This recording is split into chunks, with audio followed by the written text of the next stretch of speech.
Hey guys, what's up? My name's Earthbound, and welcome to part 32 of Let's Play Earthbound. In the last episode, we went through the four-side sewers, got our 5th year sanctuary location, got a couple of useful items, which I didn't show off screen. I got a broken iron, which turns into a slime generator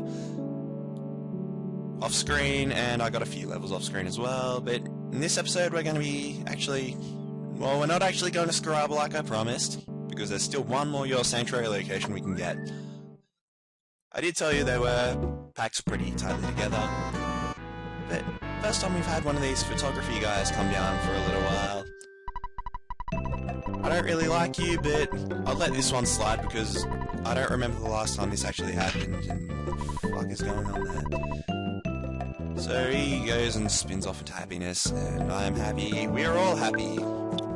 So we can now go use Pooh's PSI teleport beta to go back to Dalam. And if you remember those rabbits way back in Dalam when we first got Pooh, they were blocking an entrance to a cave. And you also remember the carrot key we got last episode, right, viewers? If not... Oh, really? Is that really necessary? I mean... I said we didn't see each other in a while. It doesn't mean you have to breathe down my neck every few seconds. You remind me of that crazy-ass bimbo that... From that thing, it's like... I don't even remember what it's called. It's some meme now, and I don't even remember what it is. It's just that crazy overprotective girlfriend thingy. Sort of like that. But if we come back into Pooh's palace, or the Palace of Pooh, the Palace of Shit, we can go talk to the King of Shit, from Don't Shit Your Pants, and get ourselves healed. But is this really necessary? I mean... This 3 times in 2 minutes of recording, we've had this... I mean, come on. I'm getting an AVO out on you, mate. This is just unacceptable behaviour. Anyway, he will heal us up and talk us about arduous and long journeys. I don't actually think this Your Sanctuary location is very hard. It's definitely not as bad as the last one. It is pretty short. Pretty much the whole thing is pretty much the same as the 5th one, but you just do the same thing, just spam freeze and LPing or whatever the hell have you. At this point of the recording, I was trying to find the, shop that sells food because I wanted some brain food lunches, which are very valuable items because they will heal our PP. I think they heal it by about 50, and they also heal your health as well, so they're very valuable items to have.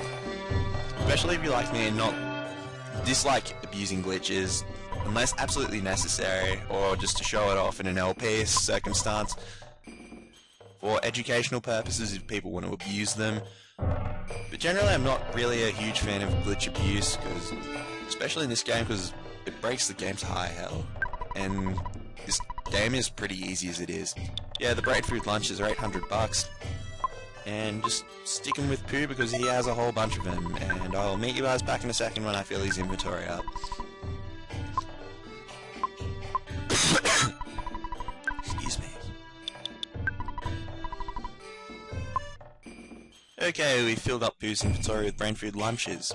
I always wondered what was actually in these brain food lunches. Is it some sort of Indian delicacy, or is it just a tuna sandwich? I don't know. Pooh must really like dolphin, I guess.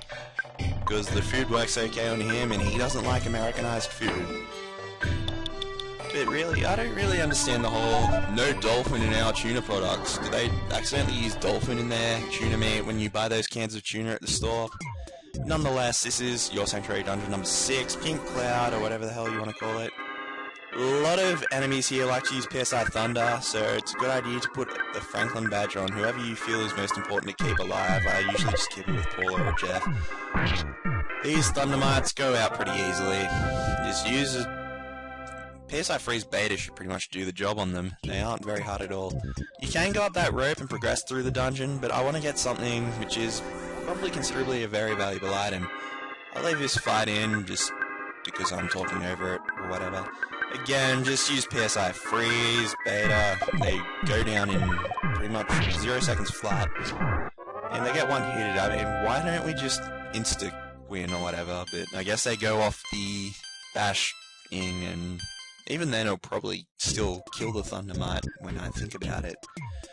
Anyway, if we head down this road, we can get an item, which is very valuable because it is one of the 4 of King's items that Pooh gets, which is very, well, they're not all very difficult to obtain, but they're one of very few unique items that Pooh can use with the other game. Anyway, these enemies, again, conducting menaces, they pretty much do the same thing as the Thundermites. They're probably a bit hard to take out. Tengus can do some weird stuff as well. If I remember correctly, they can put you to sleep and poison you and all that crap. Again, everything here is weak to freeze, and freeze beta gamma will do a crap ton of damage, and haha, the Franklin badge deflected the lightning back at you. And this thing should go out in this round anyway, so like I said, 2 rounds to take him out. Probably take him out in 1 round if they're fighting him on their own. And really, they're not as dangerous as they sound. That's pretty much a lot of enemies in the dungeon. Tengus are probably the worst thing in the dungeon to fight because they can put all these weird statuses on you. And red sweat leafing, oh god. Oh, those conducting menaces also like to use those PSI flash spells. They aren't too much to worry about. Beta, I think, on an off chance will kill you, but very unlikely to happen. And Alpha just makes you cry, and yeah, the Bracer of Kings is now in Pooh's inventory. Hold on. Just realised that I filled my inventory full of crap. Probably should have given that bottle of water to Paula in hindsight, but oh well.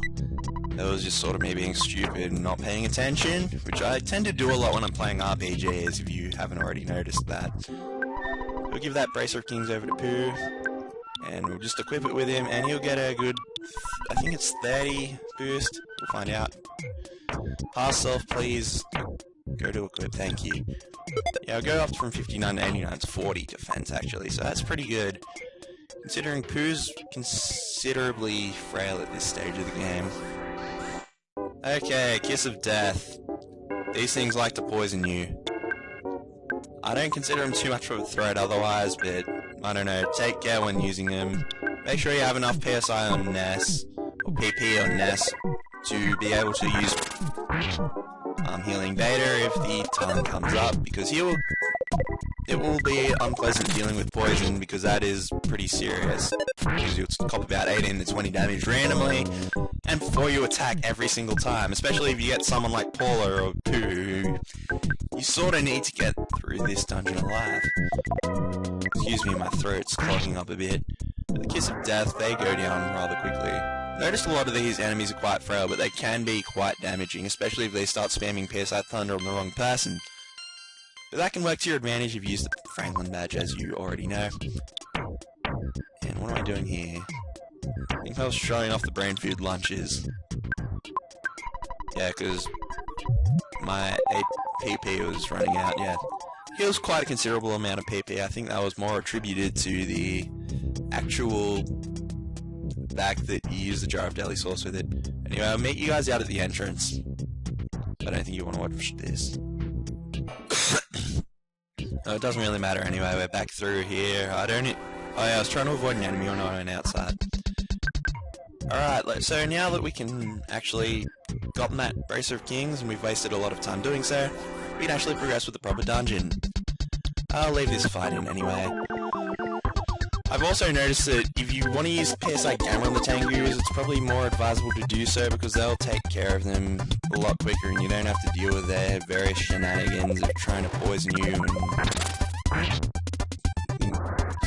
Shut up, Tucker, stop howling like an idiot. Stupid dog is howling. Because I'm back at home for now and parents have gone and taken everyone else but one dog away to a dog show in like a town like 6 hours away from here. So I get some time to do some mass recording, so that's always good. I haven't had a lot of time to do considering there's like 8 people in my bloody place down at uni and yeah. It's not fun, basically trying to record with all them around, that's why I don't really upload much. Anyway, let's try to avoid these. Fortunately not to be. So Paula got the Kiss of Death and as a result got poisoned. I thought like That Kiss of Death thing always reminds me of that Simpsons episode when, like, Bart goes to karate class. I haven't watched Simpsons in about 5 years or so. I haven't actually watched it in a while. It's not as good as it used to be. Nonetheless, you know, it was like Bart put his fist in, like, that weird thing and started waving it around like an idiot. At Lisa, it was like, Fist of Death, Always just reminds me of that episode of The Simpsons whenever I hear the word Kiss of Death. Even though it's sort of another term used in gambling, meaning to, well, sort of expecting someone to choke or just tipping someone who is when someone is bad, tip a team to win and they friggin' lose. Story of my life. But anyway. Again, more Tengus and conducting massive menaces. How come I always talk through when it's those two enemies on the screen?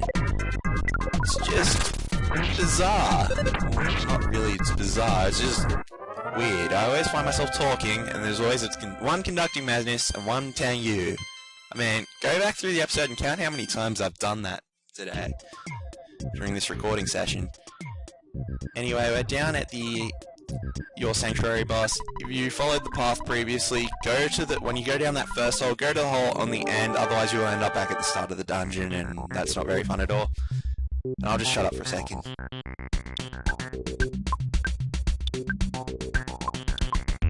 This music is pretty damn awesome, if you ask me. And this is Thunder and Storm. This is the 6-year Sanctuary boss. Do the same thing you did with the Playground of Doom, except this thing is a lot less threatening, considering you'd probably have a few levels from when you last fought the Playground of Doom, from fighting all those enemies. They like to use the Crashing Boom Bang attack you might have remembered that from when we fought Car Painter way back when. It's the same thing, it's just basically Thunder Beta, it just uses Thunder twice. And if you're lucky enough, it's a 1 in 4 chance. Well, then it doesn't really work most of the time anyway, but chances are it's gonna reflect back at Thunder and Storm, and yeah. I forgot to get Bottle Rockets, I gotta do that, because it keeps rendering Jeff useless in boss fights. He can only do about 11-12 damage, as you can clearly notice, about 5 seconds when he does actually do his attack. You see, Ness, Pooh, Cora, they're all doing considerable damage. Yeah, come back screensaver decided to come on. Because I guess I've been recording for about 15 minutes, but oh well. So as you can see, all is using Freeze Gamma, 365, or came 10, but if you saw Jeff's attacks, he only did about 12-13 damage, and I need those Bottle Rockets because it gives Jeff more firepower, or I need Jeff to get 45 IQ, whatever comes first, so we get that Broken Bazooka fixed and we get free heavy bombs, like a free unlimited supply of heavy bombs, which is what the Broken Bazooka does. And then I probably will have exhausted the need to use those, even though I'll probably have some for firepower's sake. And phone.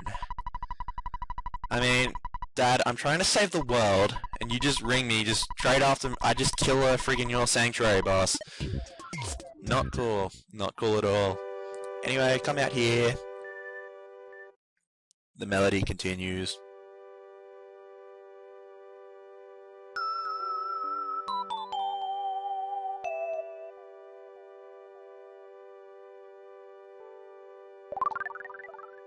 Again, Ness has his little vision of when he was a kid or some other crap, and he gets his 6-year Sanctuary location.